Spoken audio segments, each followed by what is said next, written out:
Ladies and gentlemen, welcome back to the second episode of the Alex James Show. I'm your host, Alex James. Let's get right into it today, because this story is guaranteed to reignite the debate over drag queen story hours.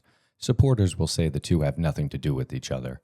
Critics will say this is exactly why parents are uncomfortable. Whether you're left, right, or somewhere in the middle, parents have one simple question. Why are we constantly asking schools to push the boundaries of what's appropriate around our children? Every time a story like this breaks, Travis Longo, dressed in drag, went beyond a performance. He talks about his position on the Casanova school board, and he insults children. Kids don't come here, do they? I don't know. This video shows Travis Longo, as many knew him, dressed in drag. He went live on Instagram last October, not trying to hide his leadership position with the district. I know that I'm on the school board, but and I know that Kids Pride does a lot of things for the kids, honey. I don't want to be around kids, okay? I don't, they're mean. They smell bad. He also wasn't shy about the many roles he had in the community. that trust gets a little harder to rebuild. This case doesn't prove every criticism of Drag Queen Story Hour is correct, but it almost certainly intensifies a debate that was already happening. Parents who were uncomfortable before are likely to become even more skeptical. The fact that this monster had that opportunity, had that platform, and used it against everybody to create such destruction with our community, and it was swept under the rug by the school board. That's why I demand that all members, I don't care when they joined, just immediately resign. Over 500 people have signed a petition in agreement. While supporters will argue that it's wrong to generalize from one individual's alleged conduct. And that's why these stories become cultural flashpoints. At this point, school board meetings have become the UFC for suburban parents. There's a story out of Casanova, New York, that I would like to talk to you very carefully about, because it deserves a lot more than a hot take. 46-year-old Travis Longo, also known as Travis Barr, is back in the Madison County Jail. Booked again, this time by federal agents on child pornography charges. The U.S. Department of Justice confirms to News Channel 9 that Longo had explicit images and videos on his phone, including, quote, several videos depicting the sexual abuse of infants that Longo had received from other users of an internet-based messaging application. Travis Longo, the vice president of the Casanova Central School District Board of Education, was arrested last week on charges that are about as serious as charges can get. Initially accused of engaging in, quote, a pattern of sexually explicit communications with a child under the age of 12. Police and prosecutors say that state investigation continues, as they fear he might have more victims who haven't come forward yet. The moment a story like this breaks, something completely predictable happens. The right says, see, we told you so. This is exactly what we have been warning you about. And then the left says, one person's alleged conduct doesn't represent an entire community. And both of those things can be true simultaneously. That's the part that nobody wants to sit with. Here's the question worth asking, not who won the culture wars this week, but how does somebody get elected to a position of institutional authority over children without anyone asking any harder questions first? Among the video's audience, school district parents, who immediately questioned whether Travis Longo's comments were appropriate for someone serving in an elected position, especially around their children. Many of those parents showed the video to a community member with a background in police work and internet security. Are you going to look at this from a standard of conduct perspective? What is your governance of this going to be? And that was really where we ended. And we never got any traction. School board members are elected, not vetted, not background checked the way a teacher or a coach would be, or even a parent chaperoning a field trip for that matter. You can walk into a school board seat with nothing more than enough votes and good intentions. And that's not a drag queen problem. That's a democracy problem. The debate over Drag Queen Story Hour was already one of the loudest arguments in American public life. Supporters, they see it as inclusion and representation, while critics see it as inappropriate boundary pushing around children. And both sides have been talking past each other for years. But what this case does, regardless of which side of the debate you fall on, is make the conversation a lot harder to ignore. It hands ammunition to people who are already uncomfortable, and it puts supporters in the impossible position of defending a principle while condemning an individual. That's not fair, But that's how these moments work. The school board itself said it best. Our school has been betrayed as much as any other organization in our community with which he was involved. That sentence right there should at least end the culture war for 5 minutes.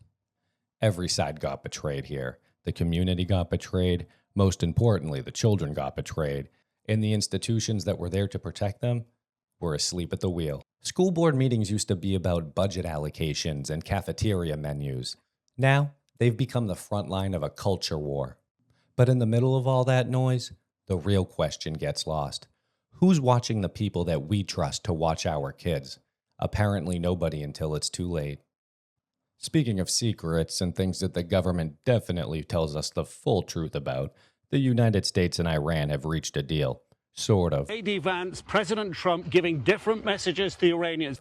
A memorandum of understanding, which is basically diplomatic language for, we agree that we'll figure out what we agree on later. The ceasefire has been extended for yet another 60 days, and the Strait of Hormuz is reopening. Is President Trump threatening to bomb them again if they don't open the Strait of Hormuz? He also says that they need to rein in their proxies or the United States will bomb Iran again. J.D. Vance came with an entirely different message. And the nuclear issue, the entire reason this whole thing started, has been set aside for another round of talks. Trump himself said that most points were agreed to, but the only point that really mattered, nuclear, was not. So essentially, we paused a war to negotiate the one thing that we went to war about. J.D. Vance flew to Switzerland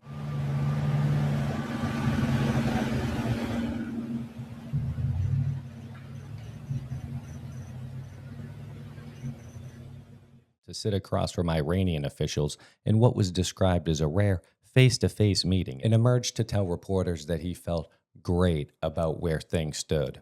Mind you, this was the same week the Strait of Hormuz was closed again. Great is certainly doing a lot of heavy lifting in that sentence. And look, every administration does this. Every single one. They walk up to the podium, loosen their tie just enough to make it look like they've been working, and then they say some version of, "We've made significant progress toward a framework for continued dialogue," which basically translates to, nothing is resolved. But hey, nobody got blown up today, so we'll take that as a win. And the nuclear program, the one thing that we've been arguing about for 30 years, is now in the hands of technical negotiating teams meeting in Switzerland, which is exactly where you send problems you don't want to solve, but you can't afford to ignore. Switzerland, the world's waiting room, aka the Nazis' bank account. And here's the thing that nobody wants to say out loud. We've been here before. Different decade, different president, same press conference, same carefully worded statement about meaningful progress, same Iran, same bomb that they may or may not be building. They're selling us peace. It just isn't finished yet. And somehow, neither are they. You might be asking yourself, who are these new political figures that are reshaping the Democratic coalition? Their supporters believe they're trying to save the country. Their critics believe they're trying to transform it. Either way, they're becoming pretty impossible to ignore. Every political movement begins by promising to save the system and eventually decides the system itself is the problem. So, who are the faces of this new movement? Godfather of the movement, Bernie Sanders. I understand that the way the process has been developed, it is impossible to delay the votes that are going to take place. And if that were not the case, that is certainly what I would do. Bernie spent decades warning us about the dangers of wealth inequality, and then he discovered the publishing industry. Bernie's greatest achievement may be convincing Americans to buy a book explaining why they shouldn't buy things. Bernie Sanders discovered the most successful capitalist enterprise of all, selling books explaining why capitalism is broken. Of course, we have the Squad, AOC, Tlaib, Omar, and the newest Democratic Socialist golden boy, Zohran Mamdani. Every generation gets the politician that convinces them that society can be completely reinvented if we just believe hard enough. And every cycle introduces a new group of candidates who claim to have discovered the one magic trick that will finally fix society forever. But it's clear that younger voters are frustrated, and it is understandable as to why. They're priced out of home ownership, saddled in student loans, and can't find jobs. And along came a movement offering answers, certainty, and a promise that things could be different. Every political movement insists, we promise, this time will be different.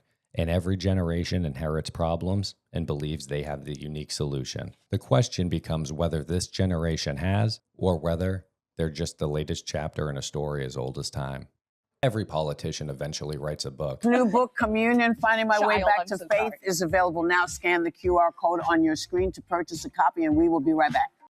It's the political equivalent of a victory lap, even when they lost. Nobody releases a memoir because they're trying to stay out of the public spotlight. The phrase, deeply personal journey, is politician for, I'm running again. I just haven't told my wife yet, or my party, or the voters who fired me. Again, there's a lot we got to do, but I think that we're doing as much as we can. We're going to keep on working at it. And again, the American people are going to make their verdict. Every cycle has one. The candidate who isn't running for office, they're answering a higher calling. So you talk a lot about your Catholic faith. J.D. Vance spent years telling anyone who would listen that America had no business getting dragged into another Middle Eastern conflict. Now he's on television explaining why this particular conflict is actually going according to plan. Nothing says mission accomplished, quite like announcing another round of peace talks, J.D. At some point, the pitch stopped being, vote for me, I'll do a good job for you, and became, God chose me, now open your wallet. A lot less candidate, a lot more televangelist. But hey, that's the job, isn't it? They're selling us the American dream. It just isn't our dream. Now let's talk about UFC 250 at the White House. Before we get into the politics of it, I just want you to appreciate how insane that sentence is.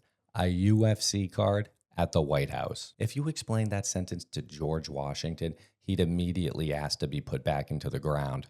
But my favorite part of the event wasn't a knockout. It wasn't a speech. It wasn't even a fighter who yelled, Michelle Obama is a man. Am I right? Michelle Obama is a man. Am I right, America? Which is an all-time great example of making a statement and immediately asking the audience for emotional support. No, my favorite part was Colby Covington wasn't even on the card. Think about that. Colby Covington spent an entire decade making Donald Trump his entire personality, his entire brand, his entire reason for existing in a public space. He wore the hat, he did the rallies, he called Trump his hero. He even went as far as to tell people that he would be the governor of Florida, a senator, a congressman. Talk about CTE. And then the UFC held a fight card at the White House on Trump's 80th birthday. And Colby, well, he had to watch it from his couch. Was Colby ever in the running to be in the UFC White House? He seemed a bit upset, and obviously he's been a big supporter. Yeah, of course. He was so desperate to get onto the card that he asked the Trump sons to intervene. Eric and Don Jr. apparently told him, we'd love to help. We'd go to our dad. And still, nothing. After it was all over, Colby finally quit politics entirely. His exact words, I think it's a dirty game. Loyalty is never rewarded. If he didn't make it on the White House card, there's absolutely positively a reason. Let that sink in. The most politically branded fighter in MMA history left off the most political fight card in MMA history by the very movement Covington helped build. Because that's where the story gets interesting. Because institutions rarely care about the narratives people create about themselves. Everybody thinks they're the main character. Politicians think history chose them. Fighters think they're philosophers. Influencers think they're journalists. Journalists think they're activists. And somewhere along the way, every one of them becomes convinced they're starring in a movie. But reality doesn't read the script. That's why this event felt so symbolic. The UFC card at the White House wasn't just a sporting event. It felt like the culmination of years of politics becoming entertainment and entertainment becoming politics. The crowd wasn't there to watch a fight. The crowd was part of the show. The show was the point. And honestly, maybe that's where we are now as a country. The Romans had gladiators, and we have podcast appearances, social media influencers, campaign rallies, and UFC cards at the White House. Different empire, same energy. I'm going to leave you guys with this. The Knicks finally won a championship. The New York Knicks have finally won a championship. Let that sentence sink in.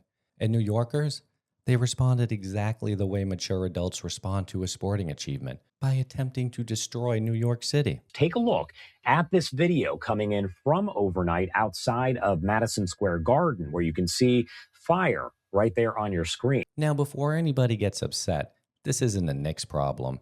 This is a human problem. Every time a sports team wins a championship, society briefly turns into a National Geographic documentary. People start climbing poles, people start setting things on fire, people start making decisions that will have to be explained to insurance adjusters for years. And New York is hardly alone. The Vancouver Canucks, when they lost the Stanley Cup in 2011, fans flipped cars, burned vehicles, and turned downtown Vancouver into something that looked less like a hockey city and more like the opening scene of a post-apocalyptic movie. Here we go. It's happening. It's not gonna happen. No offense, but they ain't getting shit right now. Well, maybe, and they're clever guys.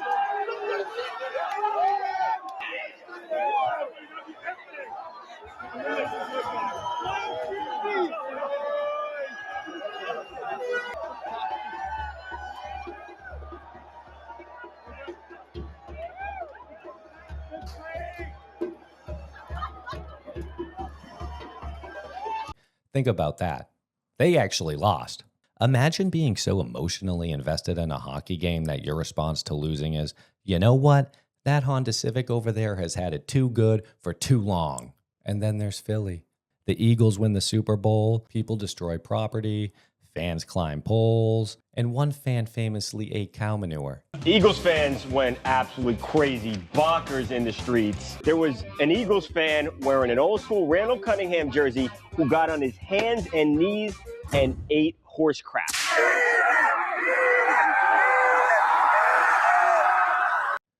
That's not satire. This guy literally ate cow manure. That's a documented event. At some point, Philly stopped being a city and became an anthropology exhibit. Then Montreal, then Los Angeles, then Chicago. Different cities, different sports, same behavior. Because after all, sports may be the last form of socially acceptable mass hysteria. For one brief moment, millions of otherwise normal people become members of a tribe with jerseys, a tribe with chants, a tribe willing to overturn a traffic light because a man they've never met successfully put a ball through a hoop.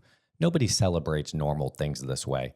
Nobody gets a promotion and climbs a streetlight. Nobody pays off their mortgage and sets a police car on fire. Nobody completes a successful colonoscopy and starts launching fireworks at a police horse. But a championship? Civilization temporarily ends. We like to think that we're sophisticated. We have smartphones, artificial intelligence, space programs, quantum computing, and yet every few years when a sports team wins a championship, citizens revert to medieval villagers, celebrating a successful harvest. Thank you for joining me for episode 2. We've got a lot more to come. Stay tuned for episode 3. Alex James, over and out.